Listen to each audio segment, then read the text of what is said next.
कलंकित चरित्र। कैसा गंदा समय आ गया, जब बाढ़ ही खेत को खाने लगे तो उस खेत का भला क्या हाल होगा।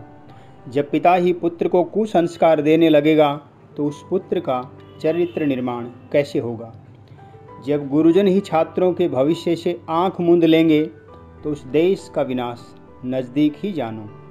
कहानी है एक ऐसे गुरु की जो छात्रों के भविष्य को बर्बाद कर रहा है।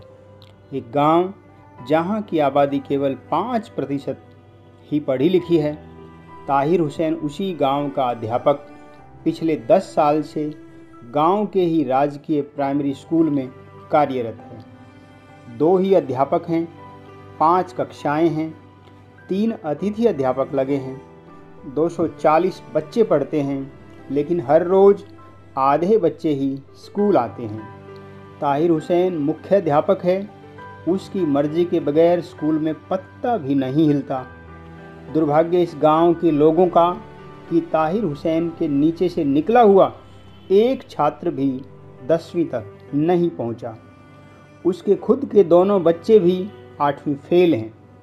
ताहिर हुसैन को छात्रों के नाम भी याद नहीं हैं। 5वीं कक्षा है उनके पास, लेकिन छात्रों के बाप या माँ के नाम जरूर पता है। छात्रों को अकबरी के, शेरू के, वाहिदा के, जमील के कहकर पुकारते हैं। पढ़ाने का कोई मतलब नहीं है। 50 छात्र हैं उनकी कक्षा में, लेकिन 20 या 25 छात्र ही रोजाना आते हैं। 80% छात्रों को अच्छी तरह गिनती का भी ज्ञान नहीं है। केवल 10% छात्र ही हिंदी पढ़ने में सक्षम हैं। छात्राओं का तो पढ़ाई का कोई मतलब ही नहीं। केवल 3 लड़कियां ही पढ़ती हैं, उनमें से भी 2 तो मदरसे में ही जाती हैं। एक लड़की सप्ताह में 1 दिन आती है, लेकिन एक ख़ास बात है कि रजिस्टर में सभी हाजिर ही दर्शाए जाते हैं। सरकार की स्कीम के तहत हर छात्र के लिए दोपहर के भोजन का राशन आता है। राशन रजिस्टर में प्रतिदिन के हिसाब से राशन चढ़ जाता है। ताहिर हुसैन के घर पर हर महीने 1 बोरी अर्थात 100 किलो गेहूँ, 50 किलो चावल, 25 किलो चने, 2 लीटर घी आदि पहुंच जाता है। 2000 रुपये हर साल स्कूल की सफ़ेदी के लिए, 5000 रुपये टूट फूट के लिए तथा 2500 रुपये पेड़ पौधे लगाने के लिए आते हैं। वे सारे पैसे ताहिर फर्जी कागजी कार्रवाई पूरी करके डकार जाता है। बाकी किसी को पता ही नहीं चलने देता। अब ताहिर हुसैन को क्या सज़ा दी जाए कि वह आगे से ऐसा न करे।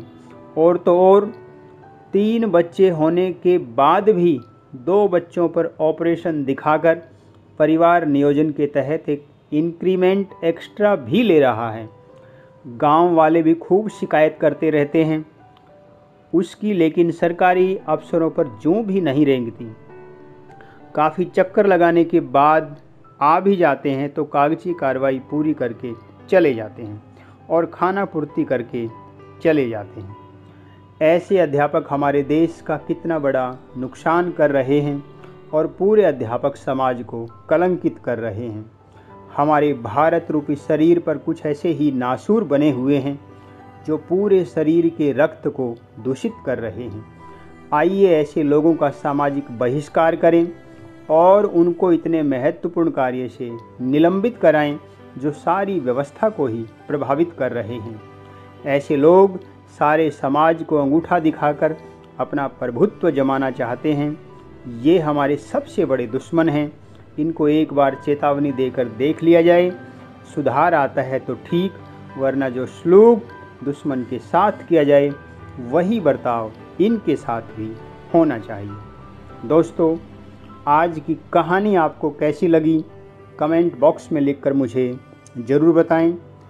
और कहानी पसंद आती है तो इसे लाइक करें, शेयर करें और एक नई कहानी के साथ आपसे फिर मिलना होगा। तब तक के लिए नमस्कार। जय हिंद, जय भारत।